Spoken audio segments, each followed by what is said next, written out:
afternoon guys, welcome sa motherboard repair. So we show repair problem. And guys, yung nire-repair natin, shorted dito, yung SIO nya, papunta dito sa 3.3 volts. Sa power on, shorted po itong capacitor na ito. Yan, ayan po, kita natin. Ito po siya. Yan. Tapos ito, yung pinalitan natin, ito shorted po siya. Yan, so success naman po yung ating repair.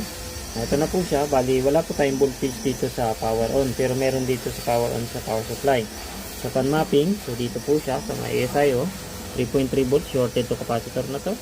Ayan, tapos ito naman pong transistor na dual channel. Okay? So success na po yung ating repair. So pakita ko sa inyo na may display. Let's power on. Ayan, nag-display ng pan. Ayan po siya.